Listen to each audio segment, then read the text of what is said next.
Ladies and gentlemen, the final plenary session is about to begin. Please make your way to Hall C at this time. The plenary session is about to start.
Ladies and gentlemen, the plenary session is about to begin. Thank you.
Okay, some survivors, they're coming.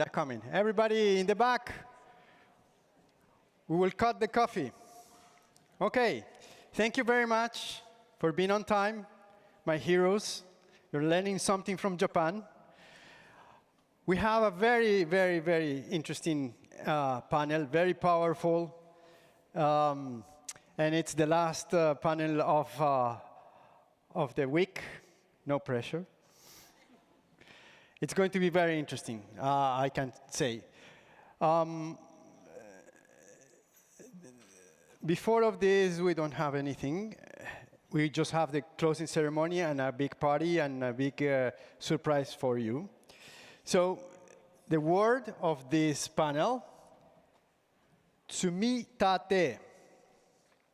Tsumitate means resources, wealth, money. And this is what we are trying to find to build more resilience. This panel is going to talk a little bit of that challenge. And with that, I would like to introduce all the panel, so we have more time to talk. Zoe, please bring your panel. Zoe Trojanis is going to help us with the moderation of this panel. An applause, please.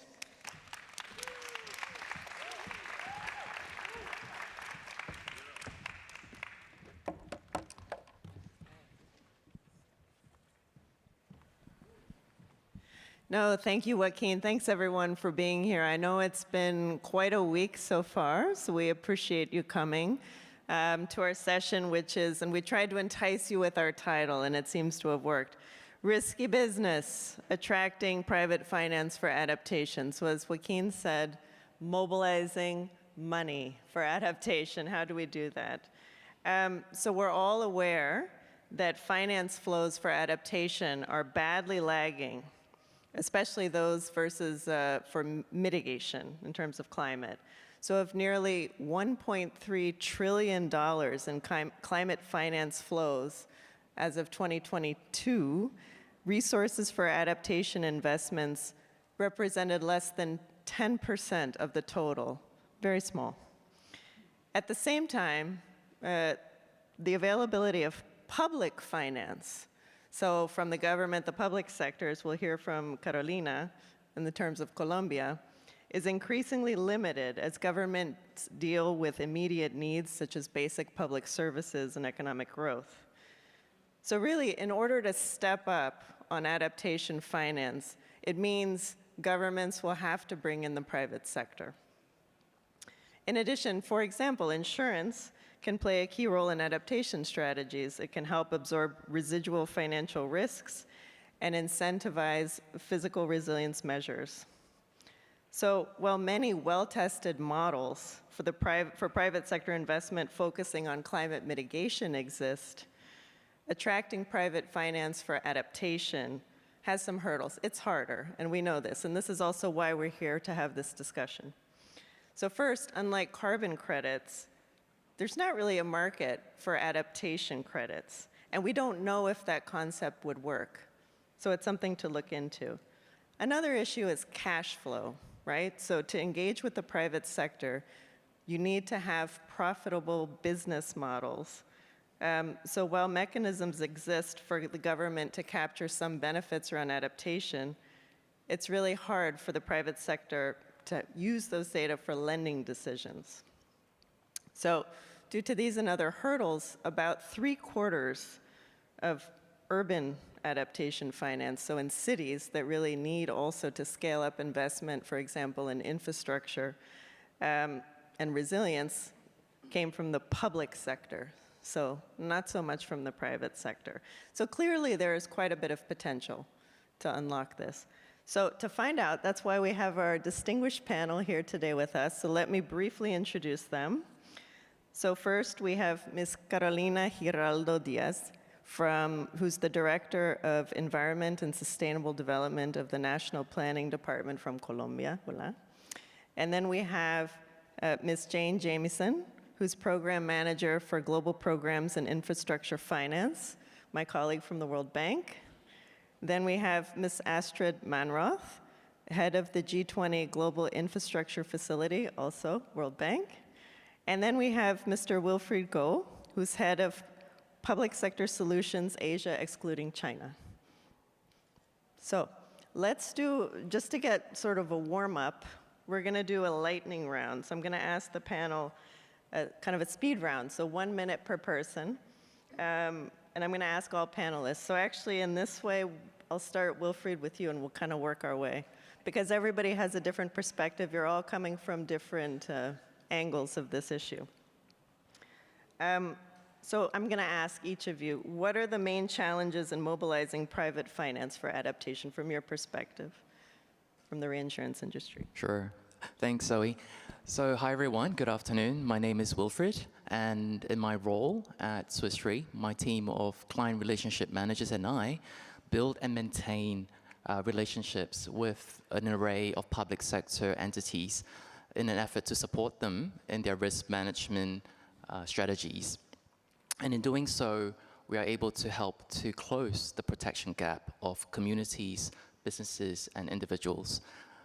Just quickly on Swiss Re, well, Swiss Re is one of the world's largest reinsurer, and thanks to our clients for their trust and support, we've been on this planet for 160 years. Unfortunately, when we look at the entire universe of insurable risk, 75% of it is still uninsured.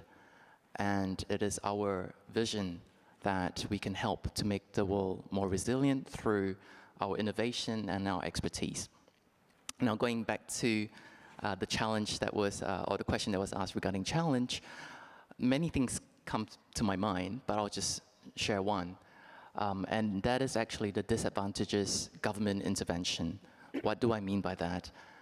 Well, of course, we know that the roles of governments are to provide and protect their citizens in areas that the citizens are not able to do as an individual. Examples would be like providing military defense or access to electricity and water.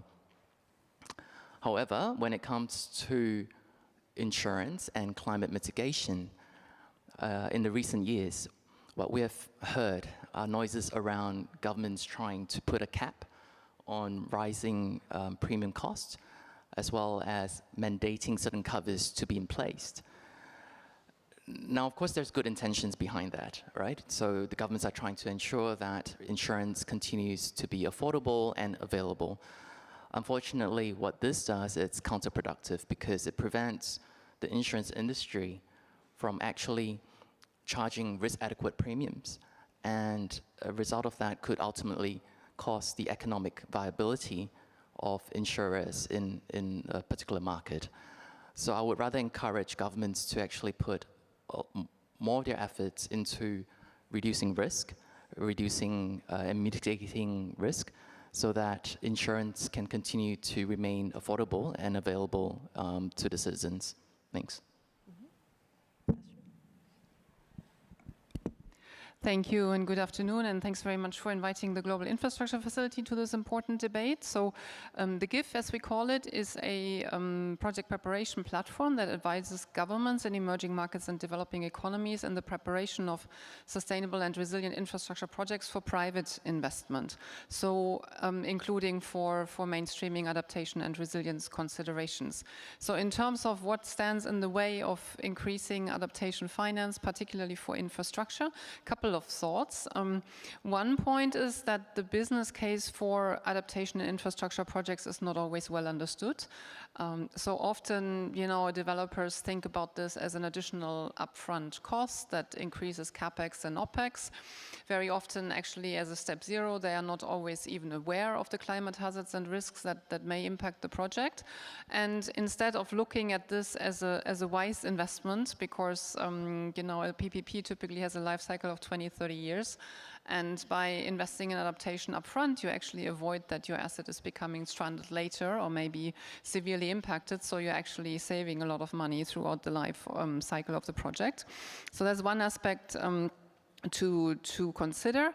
And the other part, of course, is that adaptation is relatively complex and also associated with a number of risks. So the risk profile of these transactions is not always well understood either. And it comes in a couple of dimensions. One is, of course, that projects, infrastructure projects with a primary adaptation objectives, such as wastewater treatment, for example, often suffer bankability issues such as limited creditworthiness of some of the off-takers, for example, or other risk factors. And the other one is also that those projects do not always have the incentives in order to mainstream adaptation. So beyond the studies, also then as the governments move to procurement of these PPPs, you need to integrate some resilience requirements in the RFPs and ultimately in the concession contract in order to protect the assets against future climate hazards. And that's actually where the GIF comes in, but I will reserve details for the next question. Mm-hmm. Thanks. I think, Zoe, you're right. I think there's certainly a lot of challenges. As we know, actually, only around 2% of adaptation finance comes from the private sector. So there's a lot we need to do if we're really going to mobilize more private finance in this space. But if I may, I'll take your challenge and turn it into an opportunity. As most of us here, we have to be optimists in this role. So I sit in the infrastructure finance group of the World Bank, where we partner with the government of Japan on advancing the G20 quality infrastructure investment principles, so the QII principles. And at the heart of those is resilience, but also mobilizing private capital and improving economic efficiency, which can seem like a contradiction in terms, but I think we really see how they are very closely integrated. So we provide technical assistance and work with governments on this real nexus of the challenge between bringing together resilience and private sector finance. And where I think I see the challenges, a bit building on what Astrid was saying, is really the mismatch of perceptions between private sector interests on one hand, where we're thinking about profitability and bankability of projects and returns on investment, and climate resilient interests around adaptation finance being for a public good and not necessarily having an inherent revenue stream to finance that infrastructure investment. So it's a tricky issue, but I would really argue that infrastructure, and particularly infrastructure delivered through private PPPs or public-private partnerships, are actually quite well suited to incorporate climate risk because, as Astrid mentioned, these are long-term projects for 20, 30 years that really factor in life cycle costing, which I think is where you will really see that the dollar that you invest in adaptation today really has an impact down the line in the $4 that we understand will be returned, because you're very likely to see that climate impact realizing in that moment within that life cycle of the project. So I see challenges. I mean, the challenge is it's really difficult to bring these two pieces together, but I see clearly the business model and opportunities there. Mm-hmm. And that's what we're working on. Great. Thank you, Zoe, for the invitation. And, let me start by saying that I think that we have made progress because, 10 years ago, we barely having this conversation. And financial institutions did not have financial portfolios or even ways to evaluate adaptation of resilience projects. So different from what happens at a global context, in Latin American countries, there is like a better balance between adaptation and mitigation project investment. But for example, in Colombia, we only invest 0.2 of our annual GDP in climate change, and 75% of the resources come from public sector. So from our perspective, we need partnerships, synergies, collaborations between all decision makers, but in particular, I think that we need,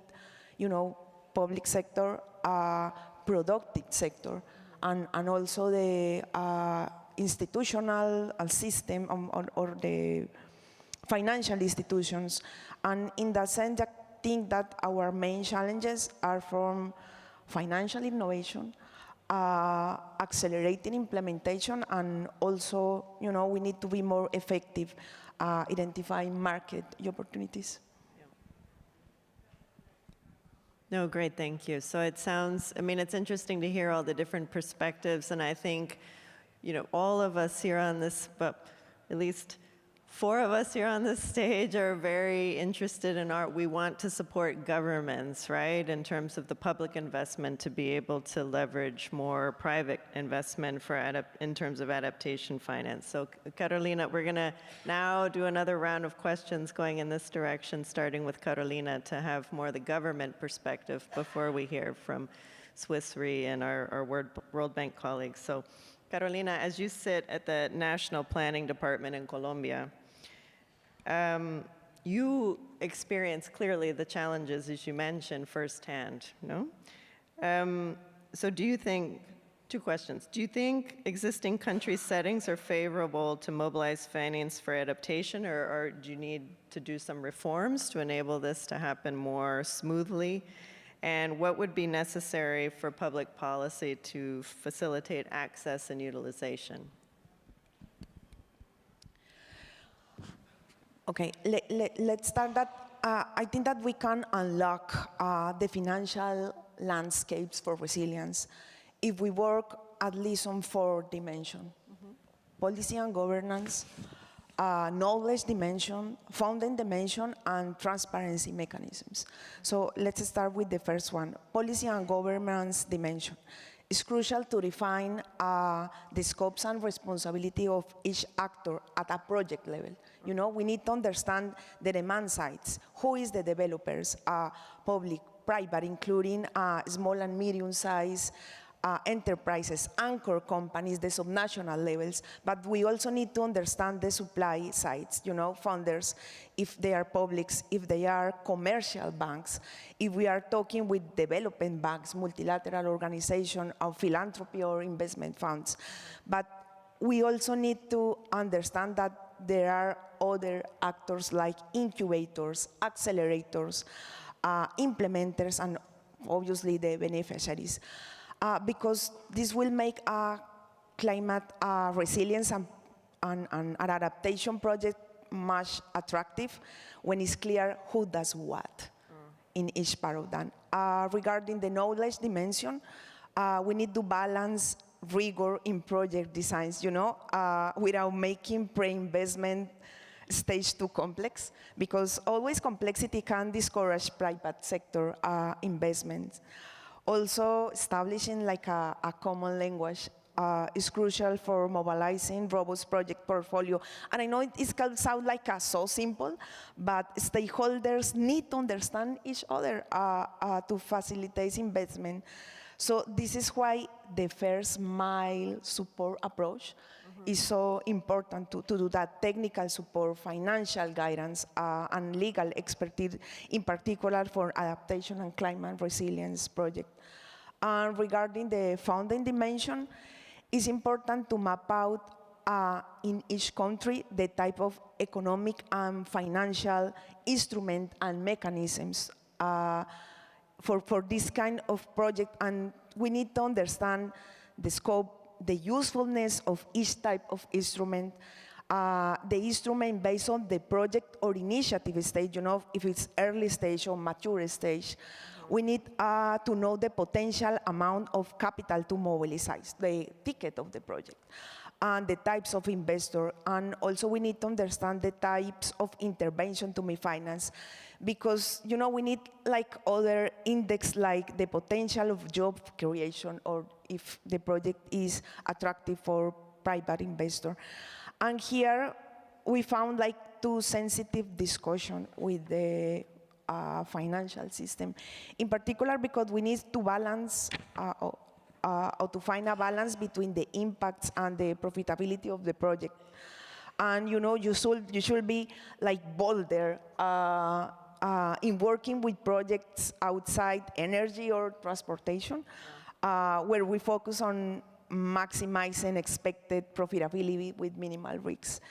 And regarding the project timelines, we need to explore investment vehicles like blended finance, which can absorb initial losses and as an anchor for private capital.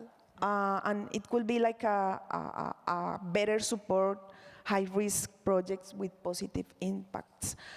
For the last dimension about transparency, clear metrics are essentials. So in terms of goals and indicators, and also we need to extensively use MRV system, monitoring, reporting, and verification system for climate finance, but also integrating this with the country's public investing system. It would be ideal for this process.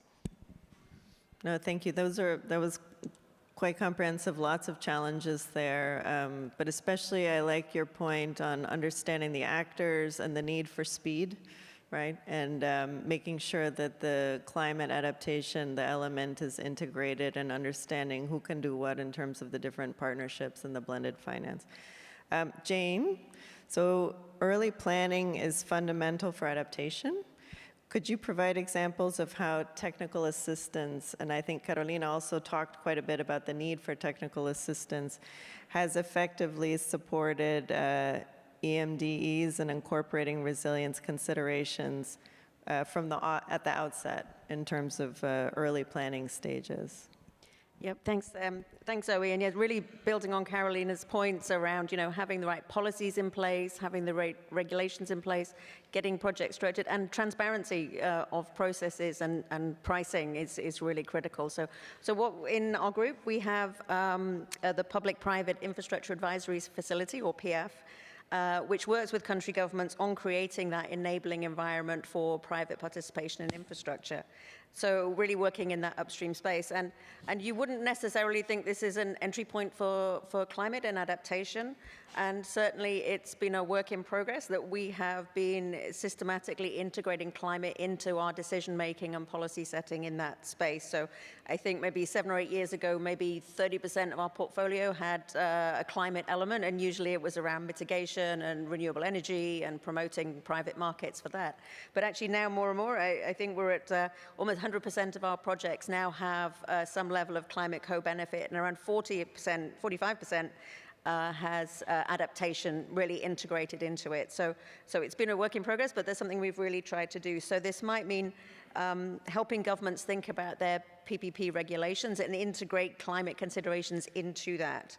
An example is we've worked in Indonesia with the Indonesian Infrastructure Financing Facility to help establish their screening criteria for investments, and we've helped them develop a screening tool that really looks at climate adaptation and biodiversity and how they choose their investments to have the maximum impact in that space. Some other examples is when we work with sectors, so how do we open up infrastructure sectors like energy, transport, telecommunications for the private sector participation. We've really thought through how to integrate climate hazards into that assessment of the market, so you can really ensure reliable services, because it's about delivering good services and sustainable services. So we've really critically helped that. So for example, in the telecom sector in Angola, we helped with rolling out a program of rural telecommunications and thinking how you integrate climate into that very vulnerable country and making sure you improve the business model for that. Secondly, the other piece we've been doing is developing what we've called the climate toolkit for PPPs, which we developed with the Global Infrastructure Facility and also the IFC, the private sector arm of the World Bank. So this is a toolkit for country governments to really think through climate throughout the whole life cycle of projects. So from early identification right through to transaction structuring and appraisal, right through to, as Astrid said, getting the right contracts in place and getting the right incentives in your contract to include climate. So an example of that, we've worked in Mozambique. We've used the climate toolkit for a bus rapid transit PPP, where we did a number of, I'm looking at Guillermo in the front row, who's actually was the TTL on this, so I better get this right. They looked at a number of climate scenarios and saw how that impacted people's behavior. And then that would ultimately impact the financial viability of that project. So that really helped think through the whole life of the particular project. So that's just one example of how we're doing that. And you'll plug this at the end. And we're doing a workshop on Friday, so if you'd like to learn more about that. Great. No, thanks, Jane. I'm going to move on to Astrid.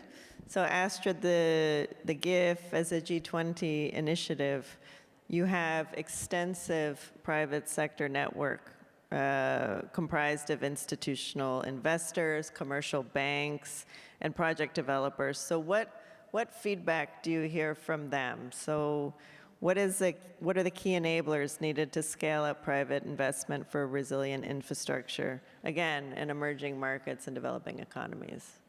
Yeah, thanks very much. So as a global public-private collaboration platform, the GIF actually entertains a standing dialogue with the private sector, and we do that through our Private Sector Advisory Council, which has, as you mentioned, commercial banks, institutional investors, developers, with about 18 trillion in assets under management. And we use them in two ways. One is really to consult with them about the kind of projects and structures that they need to be coming to the table as investors, but also then to bring projects we help governments prepare to private sector investors as well in the other direction. And in our regular dialogue, you know, it's actually quite interesting. For example, in Japan in February, we consulted with a number of the major Japanese investors like Marubeni, Sumitomo, Itochi, or Sojis, asking them what is really keeping you from investing more in infrastructure, including in resilient infrastructure in emerging markets. And it's very interesting because they never say it's the high development cost, but they always say, please provide the governments with advisors to really help them in structuring and negotiating these complex projects. So confirming that we are active in the right space. And so we really think that de-risking starts at the project preparation stage. After, as Jane mentioned, of course, the enabling regulatory and legal framework is in place. And that means baking in all the considerations, including climate adaptation, resilience considerations, into the project preparation studies. Yeah? So doing the risk assessments upfront, then including design specifications in technical, environmental, social studies, but also factoring in the costs into the financial analysis and, of course, the benefits, the future benefits. And this is something that the GIF can help support for governments. If it's not yet included in the scope of project preparation activities, we offer that. And then secondly, as a knowledge platform, we also provide tools. And as Jane already mentioned, we have the climate toolkit that we developed together that also helps governments build their capacity, how to mainstream this in PPP structuring. And maybe just to give you one quick example where we have done this in an adaptation relevant sector.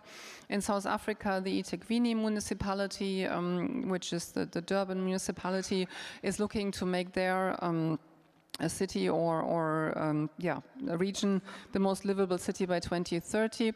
At the same time, it's also quite a flood-prone area and also experiencing a lot of drought. So the wastewater treatment plants really were coming under strain. And so the government approached the IFC and ourselves to help them put a PPP program in place for the development of new wastewater treatment plants, which is in the process of being designed. And of course, there we bring all the tools to bear. Wastewater treatment itself is already something that is helping adaptation and has adaptation co-benefits, but it has to be done, of course, also in a resilient manner. So all of this is being factored into the studies which are ongoing and, hopefully will close by the end of this year and really contributing quite a bit to the water security of the city. Great. Thank you. Thanks, Astrid. So, Wilfried, as we heard from Astrid, bankability is achieved when the risk-adjusted return on investment is suitable for private financiers. But for that, of course, we need to identify and mitigate risks. The insurance industry plays a crucial role in this space. So it'd be great if you could give a little bit of insight into how Swiss Re is helping mitigate climate risk. Yeah, thanks for the question. So at Swiss Re, we have a framework in place that consists of 3 components. The first component is understanding your risk. Second is reducing your risk. And third is transferring your residual risk. Allow me to expand on this. So firstly, understanding your risk. In this area, we have built an online platform that allows our clients to have a digital twin. And through that, they're able to have a deeper understanding and appreciation of how their fiscal assets could be impacted by both current day natural hazards as well as future climate scenarios. We also have a financial model within this online tool that allows our clients to understand what the financial impact could be. An example of this is the Australian Queensland government, who had recently procured this tool from us. And this allows their local councils to have a deeper appreciation of what could be the peak risk, and thereby be able to prioritize their risk assessments. So secondly, reducing your risk. So once you've identified and selected which are the peak risks to address, we have risk engineers, in-house risk engineers, who are able to perform either desktop analysis or on-site assessments. And through their assessments, they are able to provide advisory services to help our clients reduce their risk. Examples of this could be looking into the integrity of a levee that is protecting a critical site. Thirdly, and that's the risk transfer component. And here I would say that what the industry does is that we support by taking off or de-risking certain elements of a financial transaction, and in so doing help to be an enabler when it comes to climate mitigation or adaptation. Let me give you an example. So a few years ago, we provided a novel parametric earthquake solution to Nepal because they were trying to construct a hydropower in the country.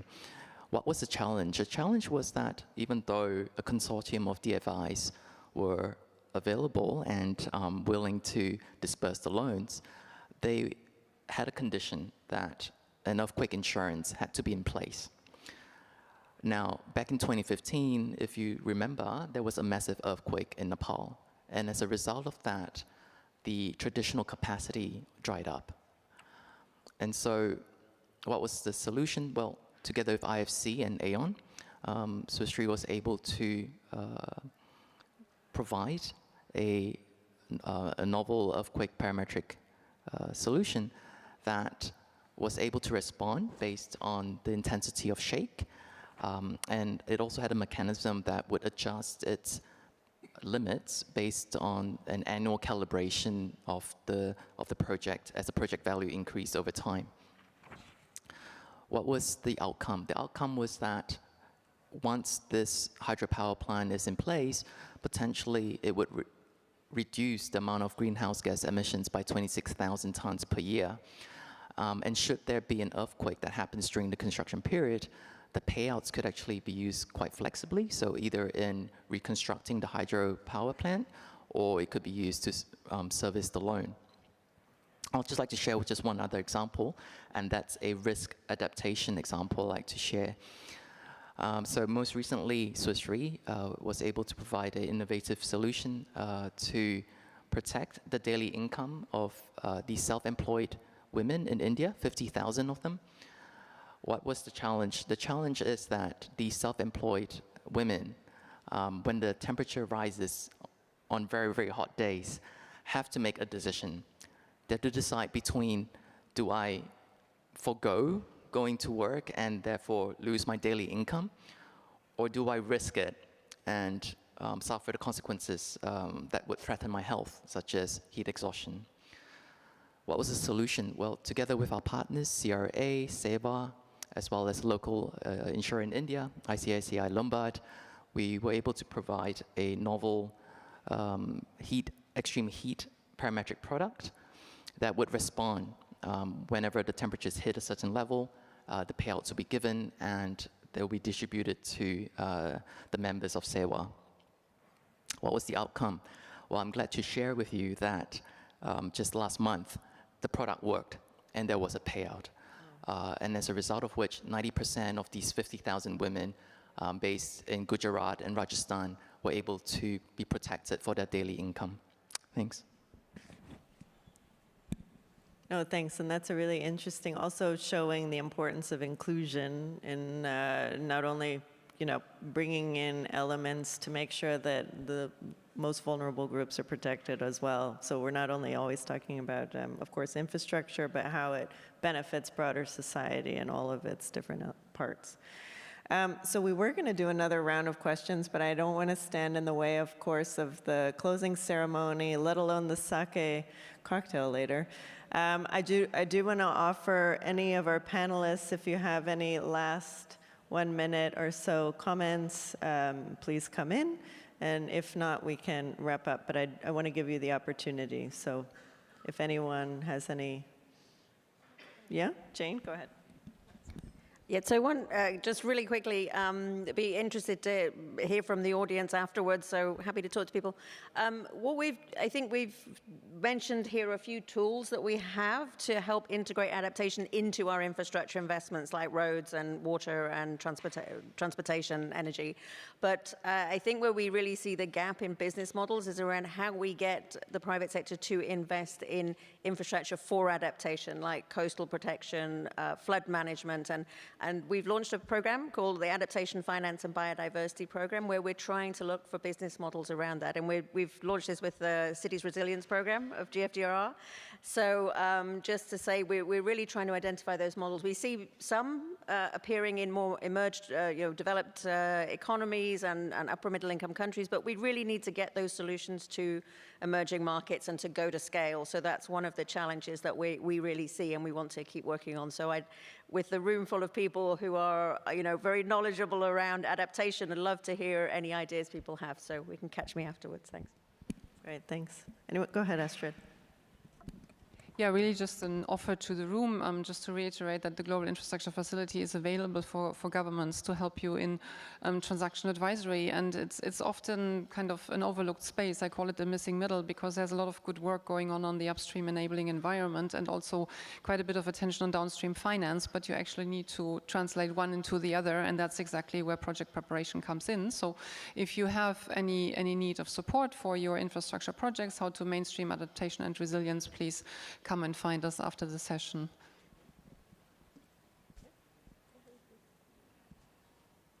I would just encourage governments to definitely consider utilizing insurance as part of your financial toolkit. It's certainly a good complement in helping you achieve your goals when it comes to climate mitigation or climate adaptation. Thanks. Actually, so a big challenge regarding the financial of resilience project is that in most occasions we are not oriented investment effectively. So it's important to clarify the role of the public and the private sector. And for that, it's important to determine where public investment should be minimal and where it should help reduce transaction costs and residual risk, because indeed, this is the tension between who finance what kind of projects. Great. No, so let's give a round of applause to our panel. It was a great discussion. Thank you. I won't try to even attempt. Yes, there you go, from the front row. Lots of applause. So I won't even try to fully summarize this, but what I found really interesting is the importance of the partnerships, the technical assistance to also work not only with governments, but also bring in the views of the private sector, because I feel sometimes we talk to one, but we may not fully understand the other side, right? And so, of course, the World Bank can support Swiss Re, of course, in terms of risk transfer and other partners. But I think it's bringing everyone around the table and understanding the importance of integrating resilience into these investments and providing support as well to governments, as Carolina was also saying, and I think Astrid as well, for the transactions and making sure the contracts. And so it's all kind of aligned and moving in the same direction. And last, also, as both Jane and Astrid mentioned, if you're interested to learn more, since of course this was a very brief conversation, there is the session Friday morning on accounting for climate risks and identifying opportunities in infrastructure PPPs. So please do join us. And thanks again. So thanks for a great session.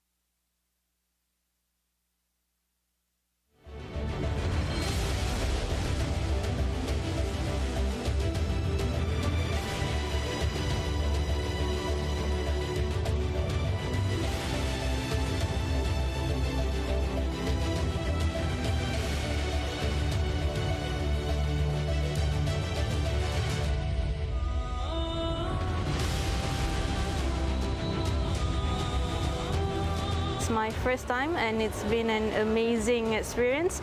I get to meet a lot of people from different backgrounds, but with the same motive of making the world a better place and also to support those in need. For me, it's like quite special. You come here to get inspired. You come here to really get to know the people that work in like really important issues. The sessions are very dynamic and inclusive. We get to learn as well, and we also get to meet other people from all over the world with the same mission and passion that we have.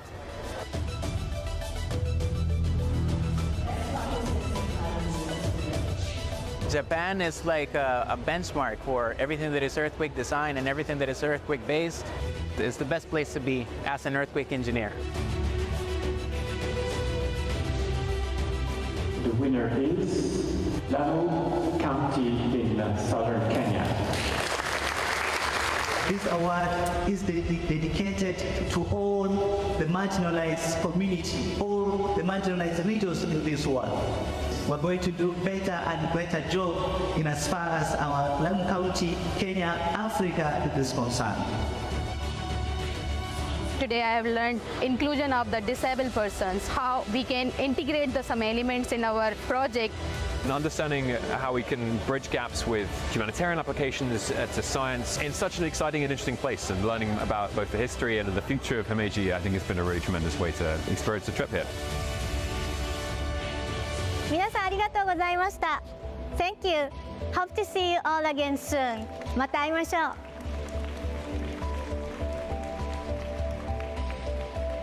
How awesome was these days, huh? Big applause to you. Big applause for the session leads, for the plenaries. Thank you, everybody.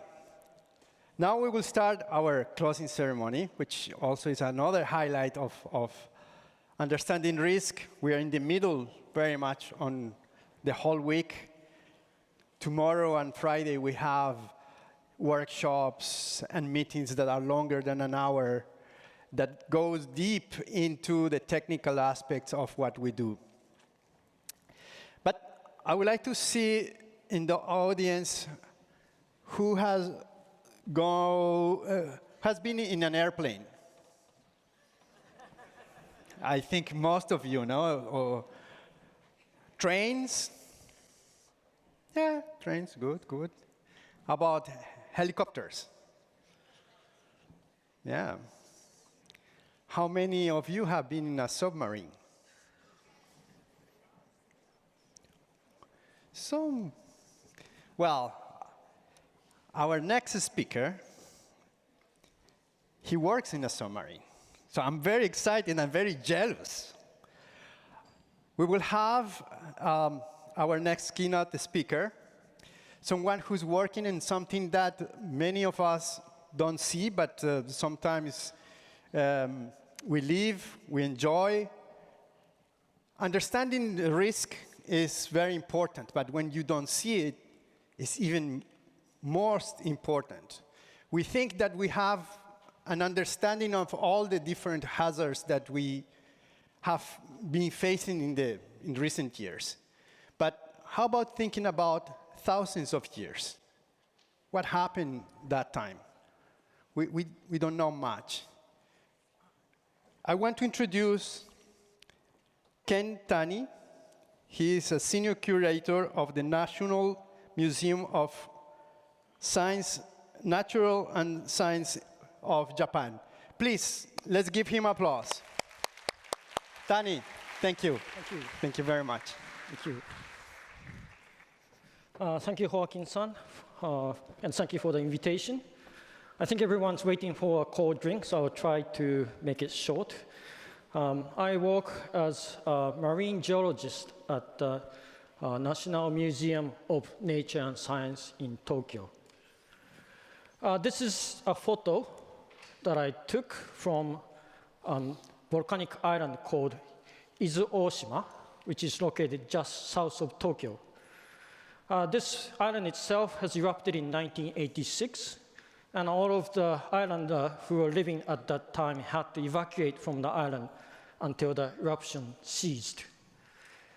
And these chain of islands that you see in the back are also an active volcanoes, which has a past record of eruptions.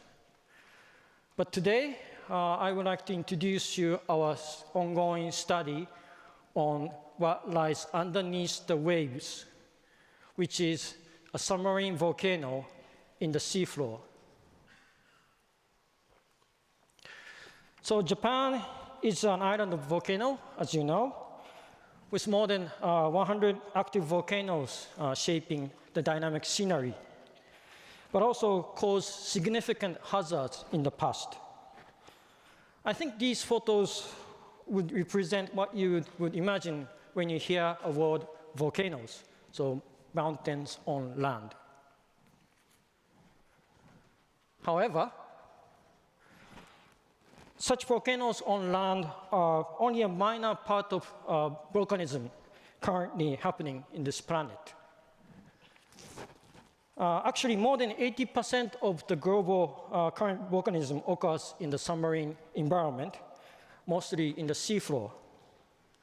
Mid-oceanic ridges in red lines, where oceanic plates are formed, are a chain of very active submarine volcanoes erupting somewhere, even at this moment. Subduction zones in blue lines are where the oceanic plate subducts beneath the deeper Earth. That's where most of the earthquake occurs, but at the same time, they generate magma and form very active volcanoes. Since Pacific plate is surrounded by these subduction zone volcanoes, it is called a Pacific Ring of Fire. So most of the global magmatism is happening where we cannot see, which is under the sea. However, the submarine volcano studies are not well, conducted yet. Compared to the volcanoes on land, eruption styles and mechanisms become very complex with the presence of water. Water pressure, which corresponds to the depths where the eruption occurs, is also an important factor controlling the style of the eruption. It is very difficult and expensive to conduct a seafloor survey, which hinders our studies on these submarine volcanoes. Also, we lack monitoring systems like seismometer arrays, as we have for the on-land volcanoes. And for us geologists, it is very important for us to observe the phenomenon to understand the processes. But submarine eruption mostly occurs most underwater, so we don't even know when and where these eruptions are happening. But recently, there are several eruptions that are well documented by satellite and aerial observation.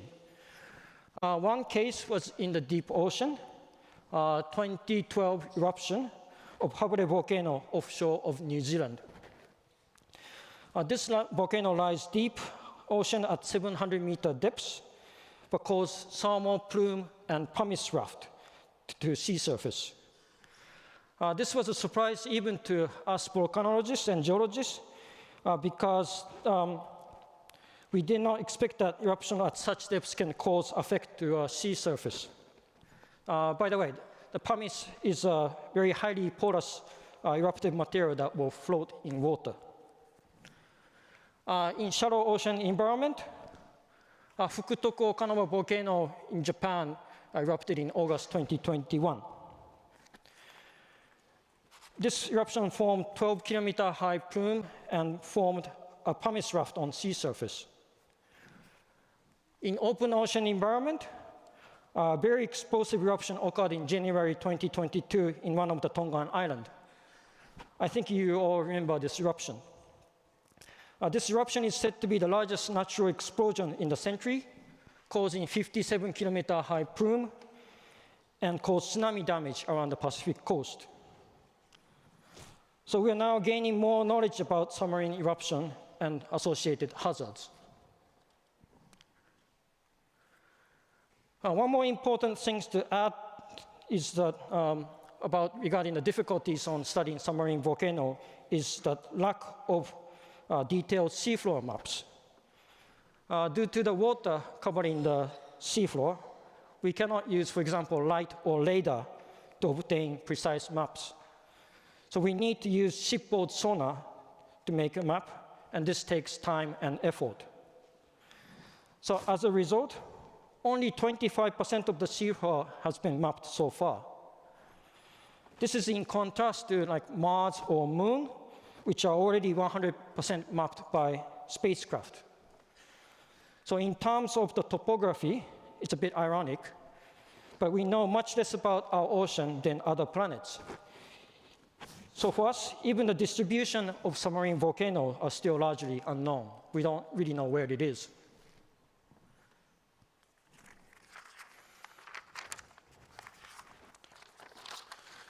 So as a marine geologist studying submarine volcanoes, what we do first is actually like 18th or 19th century. We make map first. So we use a research vessel to make a shipboard multi-beam echo sounding to make a detailed map. We're now being able to obtain very precise map of the seafloor using a submarine robot called AUV. After the maps are made and we know where the volcanoes are, we conduct seafloor observation and sampling using a different kind of robot called ROV. Or we go to the seafloor ourselves using the submersible. As Hawkins introduced, I have been down to the deep seafloor 11 times using these submersibles. So I'd like to introduce you our finding of hidden shallow sea volcano near Tokyo Bay, from one of these surveys. It is called Omurodashi. It might probably feel a bit odd, but this is kind of a big seamount located less than 100 kilometers south of Tokyo Bay. So it's very close to the metropolitan Tokyo. This is a 3D map of Omurodashi. You can see it has a very vast flat top summit at 120-meter depth, indicating that wave planation or wave erosion during the last glacial period, and the activity of the eruption has not occurred since then. So this seamount had been considered inactive. However, on the summit, there's a small hole in the summit called Omuro Hole, which has been known to the local fishermen for quite a long time for a good catch.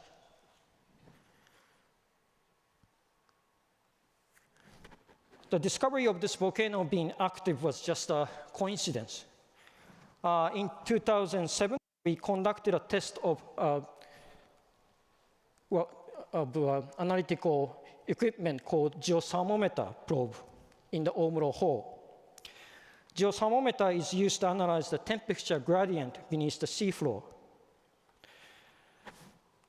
Surprisingly, we obtained anomalously high geothermal gradient of maximum of 30 degrees Celsius per meter. So this suggests that the temperature will exceed above 100 degrees in several meters below the seafloor. So it's very, very hot. Of course, we first thought this instrument was broken. But after we cross-checked them at shore, we found that these values are correct. And these such high geothermal gradient suggests presence of hot heat source in very shallow level. In this situation, most likely to be a magma.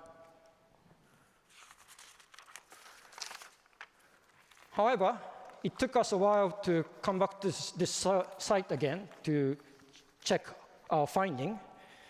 In 2012, we discovered at the base of the Omuro Hole very active and high temperature hydrothermal activities in the Omuro Hole. You can see in the video of simmering of very hot fluid coming from the seafloor. Analyzed temperature was almost exceeding nearly 200 degrees Celsius.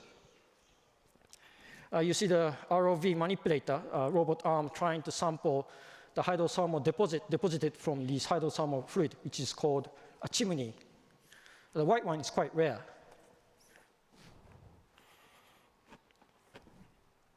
So this is a direct indication that Omorodashi is an active volcano. I think all of you know that hot spring is highly favored in Japan as a tourist destination. And this is actually the discovery of the nearest underwater hot spring to Tokyo. Well, unfortunately, we cannot visit here so easily. So this is kind of a symbol of the Japanese hot springs.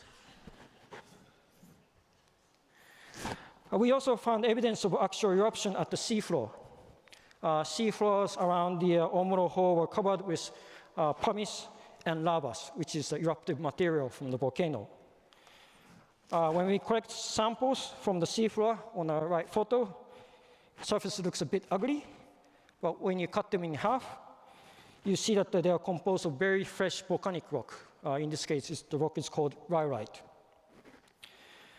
Based on this evidence, we concluded that this Omuro Hole, a small crater on the summit, was actually a volcanic crater formed by explosive eruption.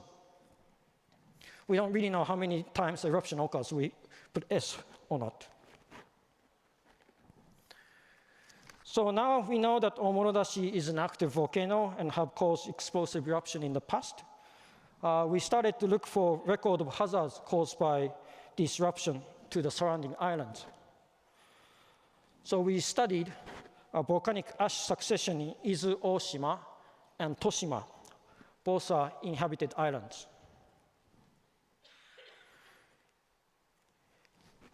We surprisingly found small white pumice crusts in the ash layer, as indicated in these blue arrows. From various analysis, we found that these are volcanic ash derived from Omorodashi eruption. By dating these ash layers, we were able to pin down the timing of the eruption, which occurred 13,500 years ago. This is quite recent for us geologists. But more importantly, it is now evident that Omorodashi eruption has caused hazards to surrounding island in the past.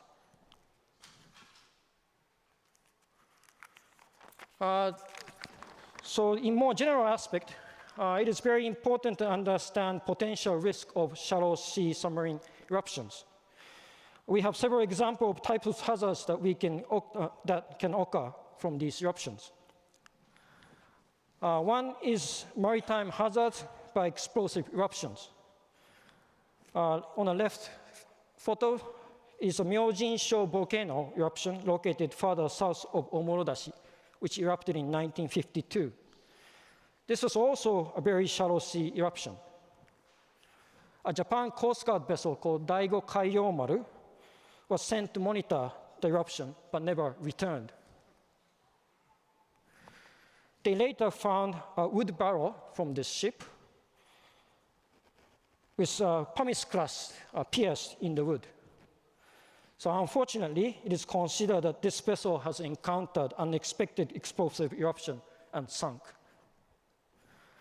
More recently, we encountered another type of hazard to coastal area by pumice rafts. As I said, pumice floats in water. During the Fukutoku Okanawa eruption in 2021, a large amount of pumice were ejected from the eruption and formed a massive raft covering the sea surface. You can see in the video. This is taken from a Japanese meteorological agency research vessel. So what looks like a land is actually a pumice raft covering the sea surface. They drifted more than 1,000 kilometers west to Okinawan Island and caused various damage to the island. For example, a blockage of ports and damage to the ship engines, because the pumice is sucked into the ship engine and that causes the overheat. And also there was a major damage to fish farming. We had a historical record of similar hazards in the past, but we are forced to realize how modern infrastructures are weak to such events.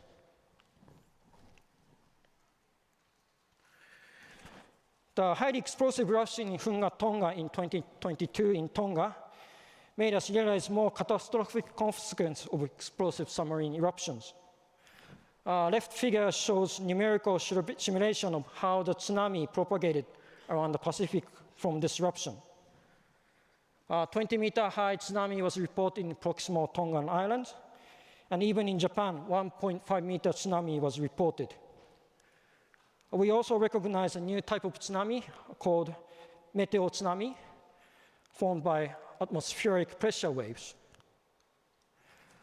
Also, we experienced another type of hazard from this submarine eruption, and this was a damage to the submarine telecommunication cable by seafloor sediment flows triggered by this eruption.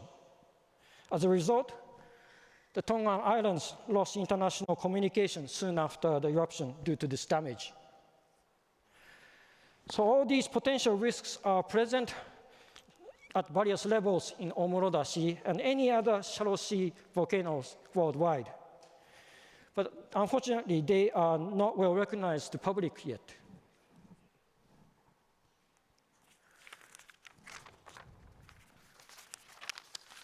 But at the same time, I should point out that submarine volcanoes are a risk to human society, but it's important for biodiversity preservation. With the collaboration with marine biologists, we have discovered rare hydrothermal vent species in Omuroda Sea. The right photo panel, you will see a new type of tube worms and very primitive type of fish. Sorry, I'm a geologist. And several new species have been found and described. Hydrothermal vent in general are a crucial energy source for marine animals and have been considered to be a potential site where our life originated. So it's very important to study and preserve these sites. So to wrap up, submarine volcanoes are a leading actor of the global volcanism, but not well studied yet. And potential disaster risks associated with the submarine eruptions are underestimated, or unfortunately, at least not well recognized to the public yet. Recent cases revealed vulnerability of modern infrastructure to such submarine eruptions. We're trying to further understand the risk from the submarine volcanoes, and what we're doing is going deep. So this is a photo that I took from the submersible last year, just before we started our dive to unstudied submarine volcanoes in Okinawa. It's an exciting walk, but sometimes it's very challenging. It's a great pleasure for me to share my experiences to all of you this afternoon, and thank you for listening.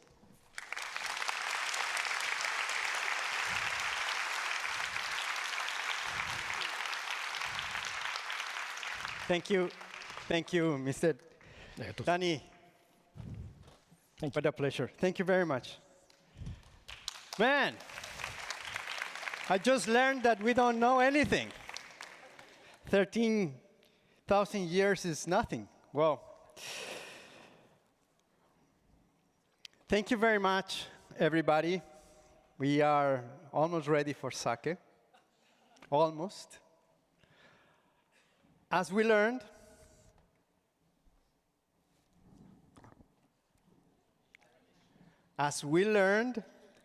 dento,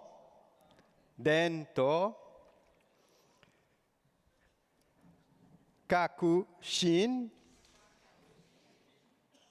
and the most important for all of us, kyojin se. Very good. I will not ask you the other 9 words that we learned. It's okay, it's okay. We had amazing sessions today. We had great innovation, a lot of tradition on what we've seen with the kimonos. It was so funny looking at your pictures. I have them wearing the samurais and the geishas. Was beautiful. Some of you were shaking in the earthquake models. It was very nice. We had a lot of very diverse topics. We talk about high-tech. We talk about low-tech. We talk about insurance. We talk about communities. We talk about on issues from national governments. But also, we talk about issues for local government. But at the end of the day, all these different topics have something that all of them need in order to be risk informed, is really understanding risk, really understanding all the aspects of data, exposure, vulnerabilities, how we make calculations of this risk in order to really make informed decisions with the best information we have. We just saw the 13-year-old, not that old, that we don't know a lot of it. But we have to take the risk, and we have to make informed decisions with what we have.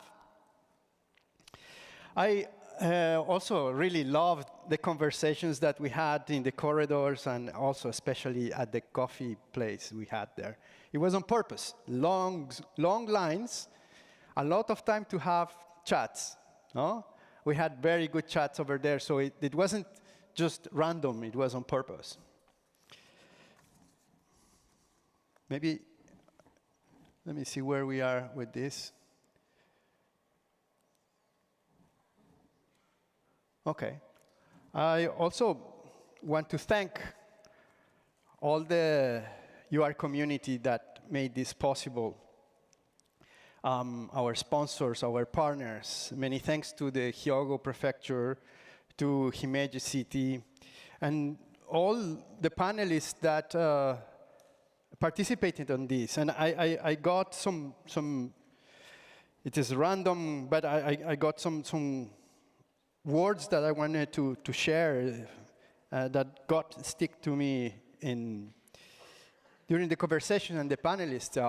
Shigeru Ban mentioned about kami, the word of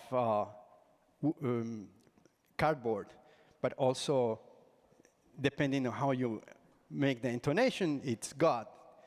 And I think the message there is how we use the information we have to really communicate and maybe convince the right thing to do in certain areas.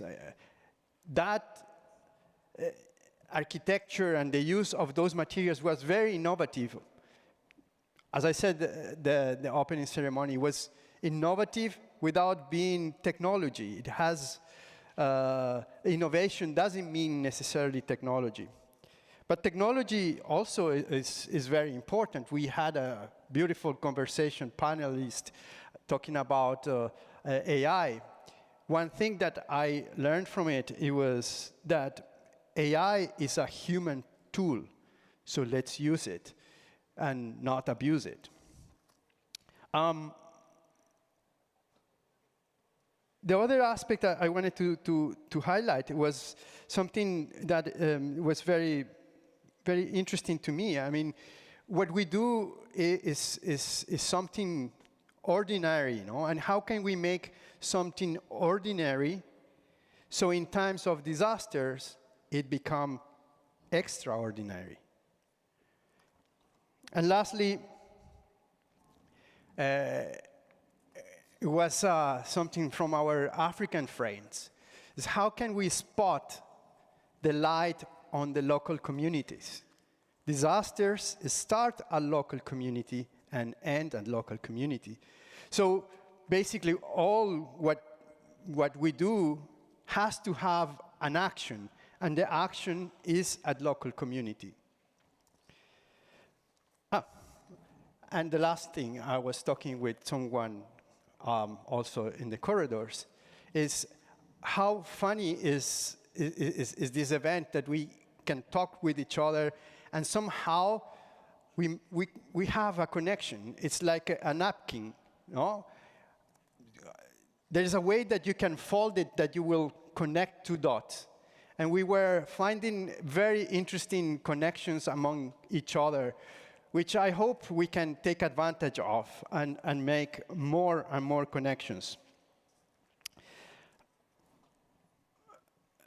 Some statistics, because they are important and we love statistics at the bank. We had more than 1,500 attendees. By far, the biggest understanding risk we ever had. So applause for you. So you should have at least 1,000 more followers in your X accounts or LinkedIn or whatever you have. 135 countries participated. That also is a break. Very, very important. We have participation from civil society, international organizations, private sector, universities, public sector. This is big. So as you can see, we can fold this napkin and make the connections that we need. We are going to have more than 100 technical sessions and focus days. Focus days, as I said, are going to be happening tomorrow and Friday, which are more dedicated to training, more deep technical aspects. And of course, coffee. We guess how much coffee we have had these days. Huh? 5,000. Number? No? 10,000. Well, I guess not enough. That's my answer. Very good. And we also have a participant that was, our youngest participant was 10-year-old. Not necessarily from the school and the people who painted and participated in the opening ceremony. We had a 10-year-old participating in understanding risk. That was amazing. And guess the oldest. It wasn't old enough. We can always participate in understanding risk. You want free sake? Take your phones out and help us fill this survey. We need your help on providing a little bit of context and what happened here in Himeji for the Himeji city. This is going to help them and see where are you coming from, how did you enjoy it, and how you enjoy this amazing city here in Himeji in Japan. One of the things I wanted to ask you also is, what are you going to miss the most from Japan, from Himeji? Food? The toilets? I mean, the toilets are amazing, no? But I guess the connections and making friends, I think that's very important. Among the biru, remember biru? Very important word. So I think that's something that I want to remember from here, and it's another and the last word of the day.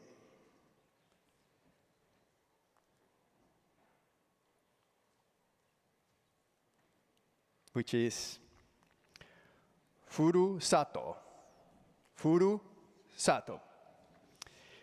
Which means your home, your place, where you feel really at home.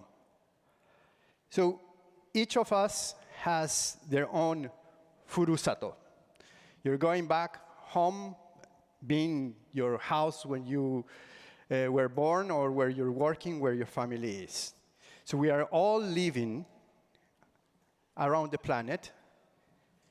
And I hope everything that you have learned today, all the connections that you have done, all the experiences that you have experienced today, you share it and you take action. Because without action, this is nothing, no?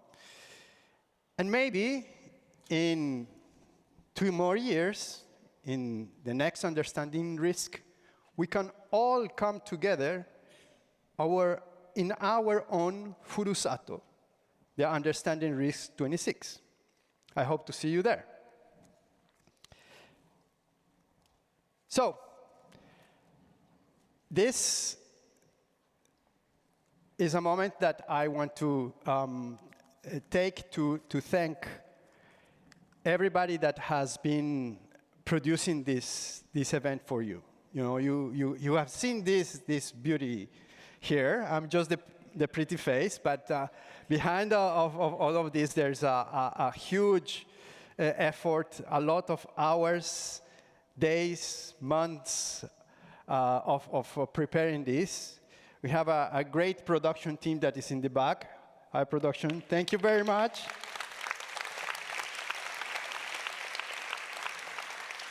But there are people, and I want to ask them to come, because you have to see that. Mika-san, Dixie, Keiko, Mika, come on, please. Come on, come on. Anne, where are you?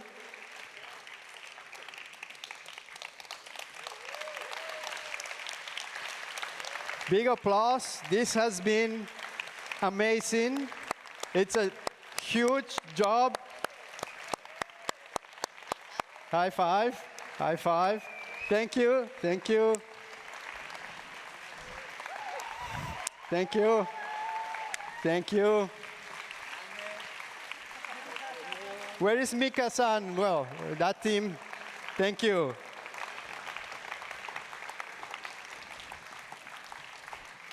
Arigatou gozaimasu. Thank you very much. This team is amazing. But everything we have done, we prepare, would have been useless without your participation.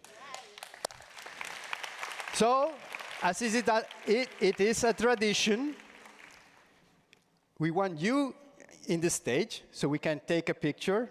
So, come on, get up. We are coming. Yes, everybody. No, you. Come on. Ben, come on. We're taking a picture from everybody.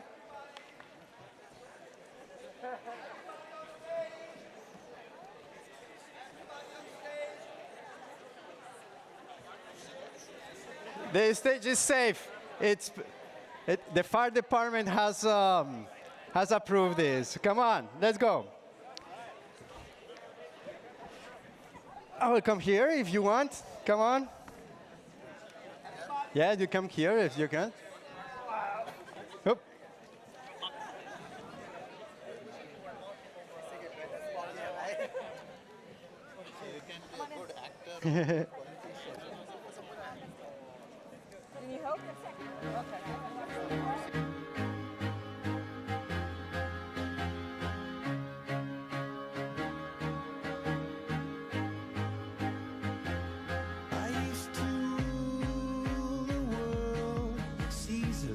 When I gave the word, now in the morning I sleep alone. Sweep the streets I used to own.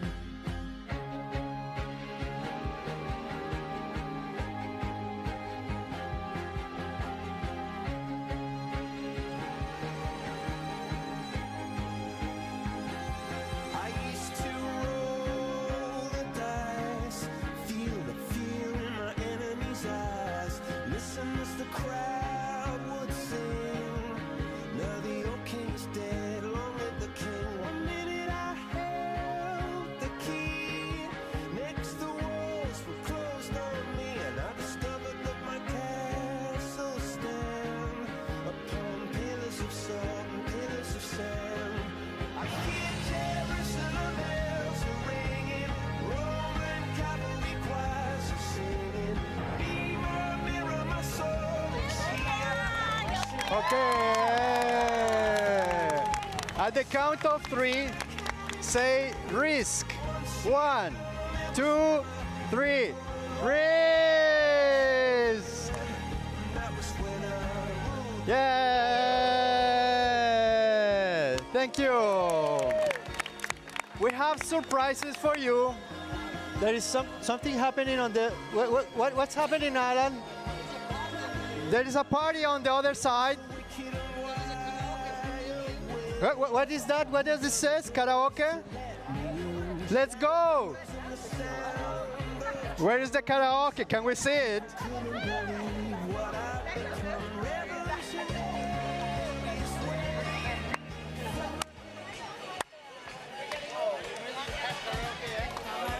For risky karaoke, we're waiting for you in Hall A.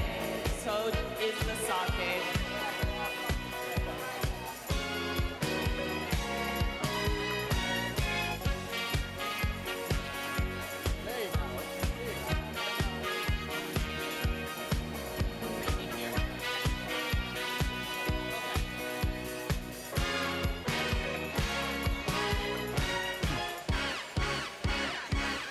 Sí, so young.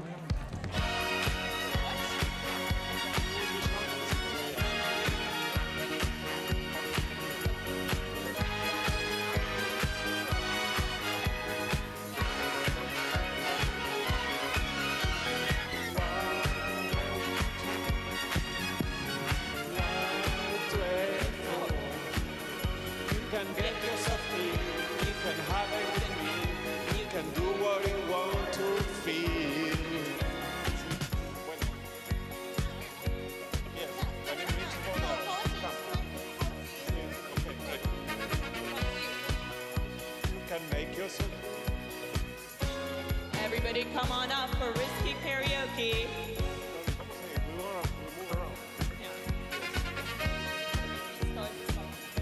You need to sing with them.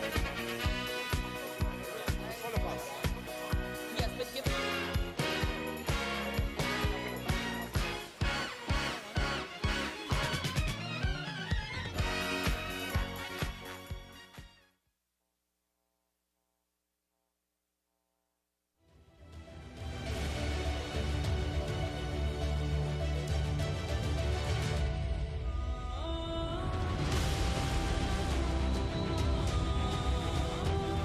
It's my first time and it's been an amazing experience. I get to meet a lot of people from different backgrounds, but with the same motive of making the world a better place and also to support those in need. For me, it's like quite special. You come here to get inspired. You come here to really get to know the people that work in like really important issues. The sessions are very dynamic and inclusive. We get to learn as well, and we also get to meet other people from all over the world with the same mission and passion that we have.